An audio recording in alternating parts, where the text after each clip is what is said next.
வணக்கம். இரவு நேர பிரதான செய்திகள் வாசிப்பவர் கிருஷிகா. தலைப்புச் செய்திகள்.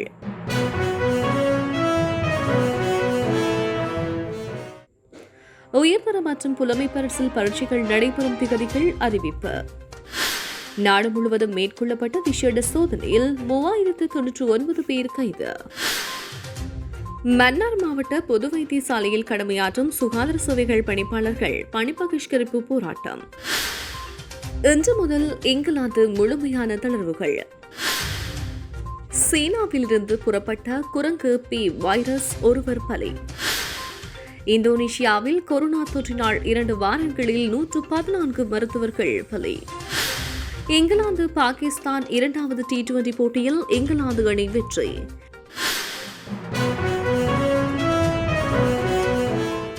உயர்தர மற்றும் புலமை பரிசில் பரீட்சைகள் நடைபெறும் திகதிகள் அறிவிப்பு. 2021 ஆண்டுக்கான உயர்தர மற்றும் ஆண்டு 5 புலமை பரிசில் பரீட்சைகள் நடைபெறும் திகதிகள் கல்வி அமைச்சினால் வெளியிடப்பட்டுள்ளது. அதன்படி ஆண்டு 5ற்கான புலமை பரிசில் பரீட்சை எதிர்வரும் நவம்பர் மாதம் 14ஆம் தேதியும், கல்வி பொதுத்தராதர உயர்தர பரீட்சை நவம்பர் மாதம் 15ஆம் தேதி முதல் டிசம்பர் மாதம் 15ஆம் தேதி வரை நடைபெறும் என்று கல்வி அமைச்சர் GL பீரிஸ் தெரிவித்துள்ளார். அத்துடன் தரம் 1ற்கு மாணவர்களை சேர்த்துக் கொள்ளும் விண்ணப்ப படிவங்களை கையளிக்கும் திகதி ஆகஸ்ட் மாதம் 7ஆம் தேதி வரை நீடிக்கப்பட்டுள்ளதாக கல்வி அமைச்சு தெரிவித்துள்ளது. இதற்கு முன் ஜூலை 31ஆம் தேதி விண்ணப்பங்கள் கையளிப்பது இறுதி திகதியாக அறிவிக்கப்பட்டிருந்த நிலையில் மேலும் ஒரு வாரத்திற்கு நீடிக்கப்பட்டுள்ளது. கல்வி அமைச்சர் GL பீரிஸ் இன்று நடைபெற்ற ஊடக சந்திப்பின் போது இதனை தெரிவித்தார். நாடு முழுவதும் மேற்கொள்ளப்பட்ட விசேட சோதனையில் 3009 பேர் கைது. நாட்டில் நேற்றைய தினம் மேற்கொள்ளப்பட்ட விசேட சோதனை நடவடிக்கையின் போது 3009 பேர் கைது செய்யப்பட்டுள்ளதாக போலீஸ் ஊடக பேச்சாளர் பிரதி போலீஸ் மா அதிபர் அஜித் ரோஹண தெரிவித்துள்ளார். அவர்களின் பிடியாணை பிறப்பிக்கப்பட்ட 645 பேரும், சந்தேகத்துக்கிடமான 431 பேரும், துப்பாக்கிகள் வைத்திருந்ததன் பேரில் 5 பேரும், போதைப்பொருள் சம்பந்தமாக 1250 பேரும், மதுபோதையில் வாகனம் செலுத்திய சாரதிகள் 580 பேர் என்று மொத்தமாக 3009 பேர் கைது செய்யப்பட்டுள்ளனர். இந்த நடவடிக்கைக்கு நாடு தழுவிய ரீதியில் 14,927 போலீசார் ஈடுபடுத்தப்பட்டுள்ளதாக போலீஸ் ஊடக பேச்சாளர் தெரிவித்துள்ளார். மன்னார் மாவட்ட பொது வைத்தியசாலையில் கடமையாற்றும் சுகாதார சேவைகள் பணிப்பாளர்கள் பணி பகிஷ்கரிப்பு போராட்டம். மன்னார் மாவட்ட பொது வைத்தியசாலையில் கடமையாற்றும் சுகாதார சேவைகள் பணிப்பாளர்கள் மற்றும் பரிசோதகர்கள் ஆகியோர் தமக்கு அனுமதி இழைக்கப்பட்டுள்ளதாகவும் தமக்கான மேலதிக நேர கொடுப்பனவை வழங்க கோரி இன்றைய தினம் திங்கட்கிழமை காலை வைத்தியசாலை வளாகத்தில் பணி பகிஷ்கரிப்பு போராட்டத்தை முன்னெடுத்தனர். காலை 10 மணி தொடக்கம் 12 மணி வரை குறித்த பணி பகிஷ்கரிப்பு போராட்டம் மன்னார் மாவட்ட பொது வைத்தியசாலை வளாகத்தில் இடம்பெற்றது. மன்னார் மாவட்ட பொது வைத்தியசாலையில் கடமையாற்றும் தமக்கு கடந்த 2020ஆம் ஆண்டு செப்டம்பர், நவம்பர் மற்றும் இவ்வருடம் ஜனவரி, பிப்ரவரி, மார்ச், ஏப்ரல் ஆகிய மாதங்களுக்கான மேலதிக நேர கொடுப்பனவை மட்டுப்படுத்தி 60 மடத்தியாளர்கள் மாத்திரம் வழங்கியிருந்தனர். 60 மடத்தியாளர்களுக்கு மேலதிகமாக பணியாளர்கள் மேற்கொண்ட நேரங்களுக்கான கொடுப்பனவை இதுவரை காலமும் தமக்கு வழங்கவில்லை என போராட்டத்தில் ஈடுபட்டவர்கள் தெரிவித்தனர்.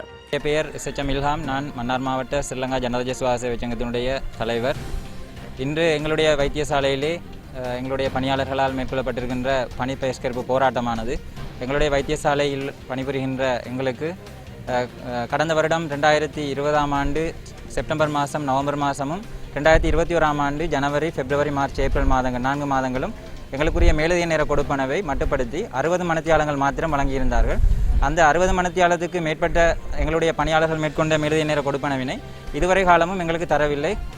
நாங்கள் பல தடவை எழுத்து மூலமாகவும் தொழிற்சங்க அடிப்படையிலும் பணியாளர்கள் ஒன்றிணைந்தும் எங்களுடைய பணிப்பாளர், அதே போல மாகாண சுகாதார சேவை பணிப்பாளர், செயலாளர் சுகாதார சேவை அமைச்சு வடமாகாணம், அதே போல ஆளுநர் அவர்களுக்கும் நாங்கள் இதனை தெரியப்படுத்தியிருந்தோம். எங்களுடைய எங்களுக்கு நடக்கப்பட்ட அநீதிகளை தெரியப்படுத்தியிருந்தோம்.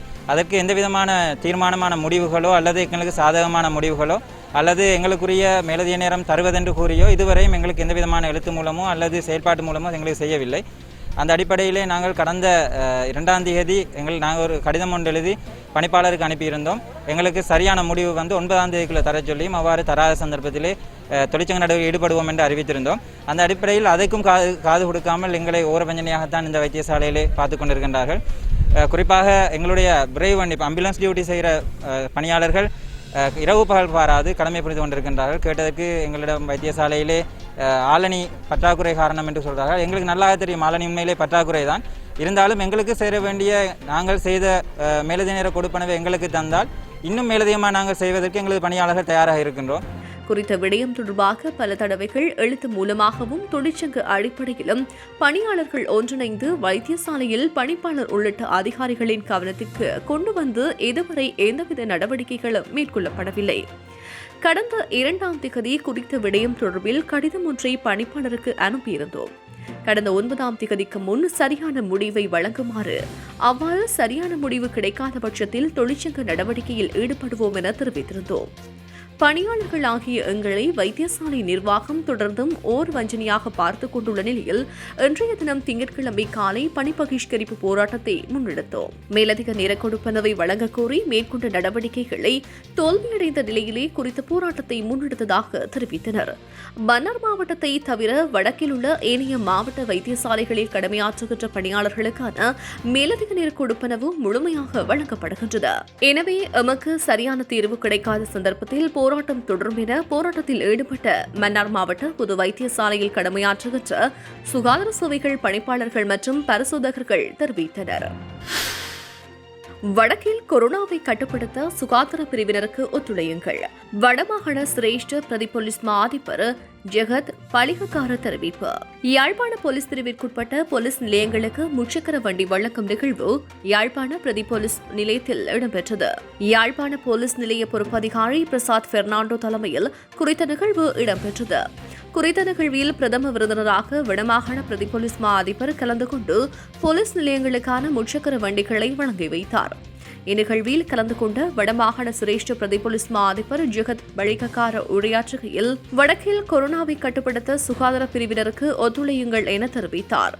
யாழ்ப்பாண போலீஸ் பிரிவிற்குட்பட்ட யாழ் போலீஸ் நிலையம் உட்பட ஏனைய போலீஸ் நிலையங்களுக்கென 20 முச்சக்கர வண்டிகளை இன்று வழங்கி வைத்துள்ளோம்.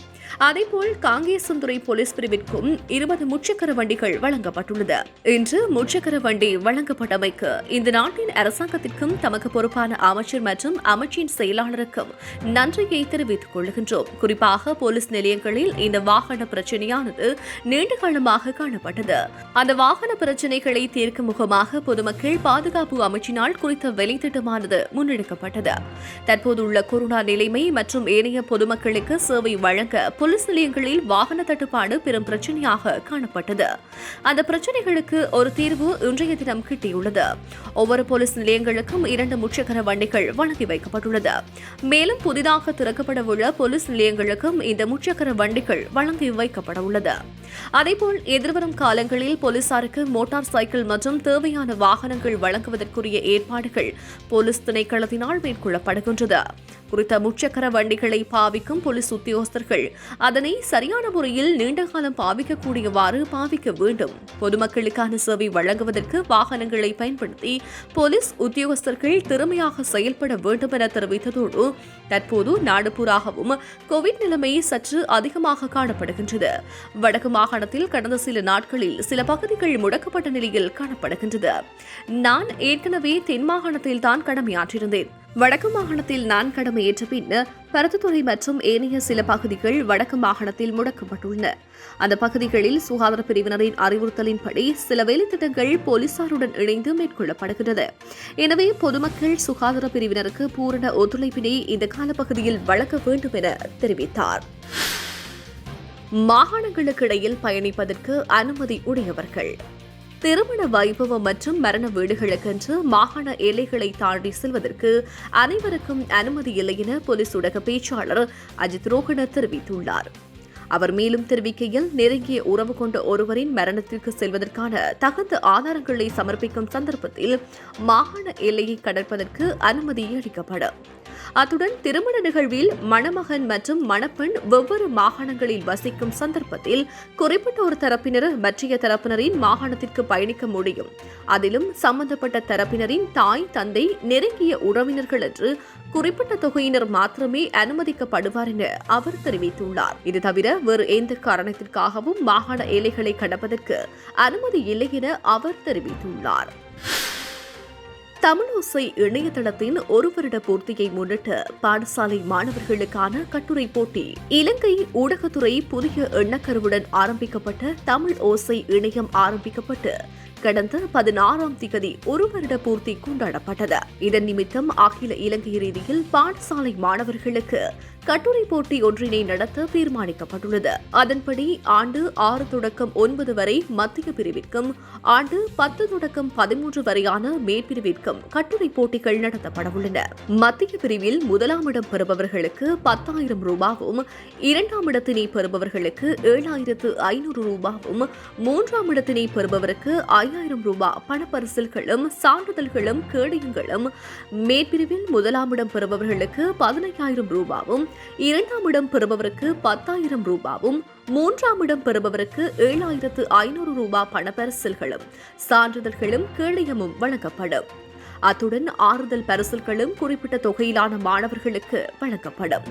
இந்த போட்டிக்கான தலைப்புகள் விரைவில் தமிழோசை இணையதளத்தினூடாக அறிவிக்கப்படும். இந்த போட்டி முடிவுகளின் பின் ஆரம்ப பிரிவு மாணவர்களுக்கான சித்திர போட்டிகள் நடத்தப்படும்.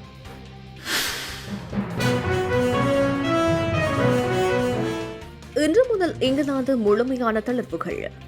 இங்கிலாந்தில் இதுவரை காலம் விதிக்கப்பட்டிருந்த கோவிட் ஒழிப்புக்கான அனைத்து கட்டுப்பாடுகளும் நேற்று நள்ளிரவு முதல் தளர்த்தப்பட்டுள்ளதாக அங்கிருக்கும் செய்திகள் தெரிவிக்கின்றன. எந்தவிதமான கட்டுப்பாடுகளுமின்றி மக்கள் நடமாட முடியும் என்பதோடு அனைத்து இரவு நேர விடுதிகளும் திறக்க அனுமதி வழங்கப்பட்டுள்ளது.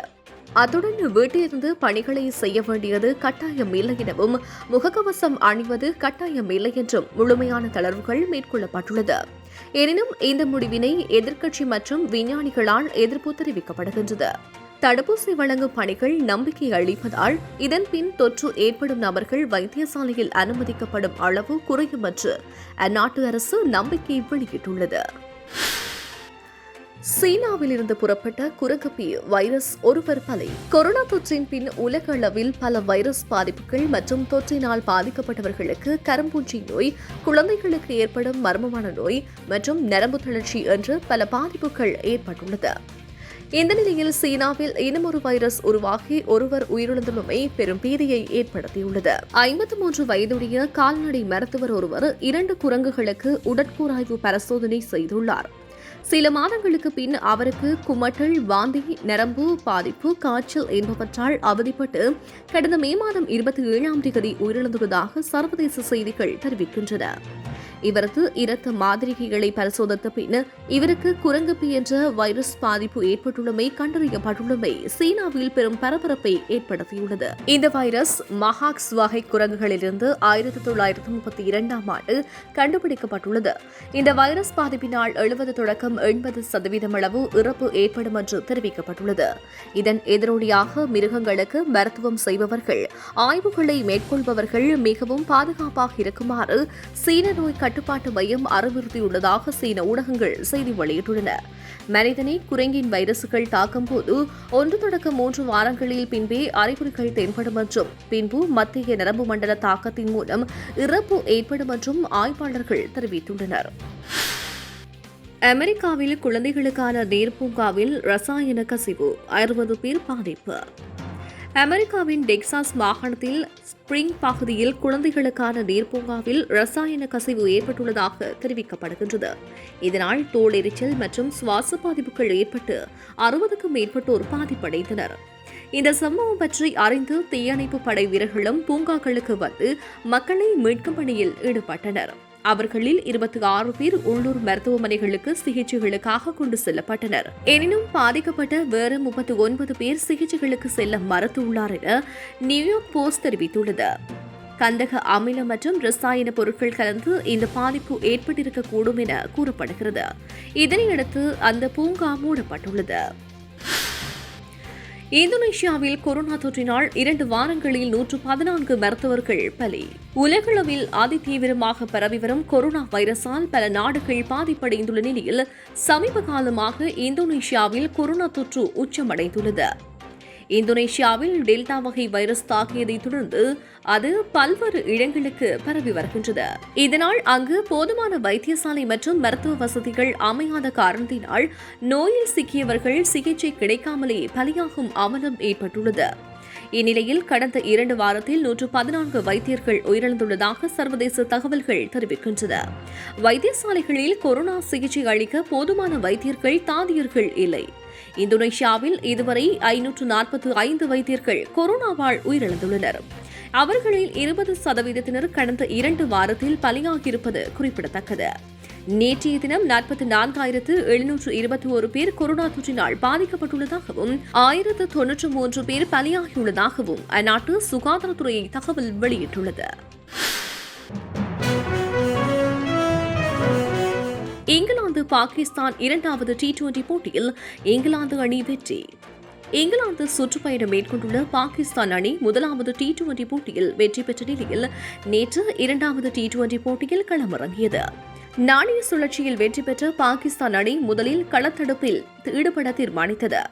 அதன்படி முதலில் துடுப்படுத்த ஆடிய இங்கிலாந்து அணி 20 ஓவர்களில் சகல விக்கெட்டுகளை இழந்து 200 ஓட்டங்களை பெற்றது. அவ்வணியின் சார்பில் ஜோர்ஜ் பெட்லர் 59 ஓட்டங்களையும், வில்லியம்ஸ் லிவிங்ஸ்டன் 38 ஓட்டங்களையும், மொயின் அலி 36 ஓட்டங்களையும் பெற்றனர். பாகிஸ்தான் அணி சார்பில் பந்து வீச்சில் முகமது ஹசைன் 4 ஓவர்களில் 51 ஓட்டங்களை கொடுத்து 3 விக்கெட்டுகளை கைப்பற்றினார்.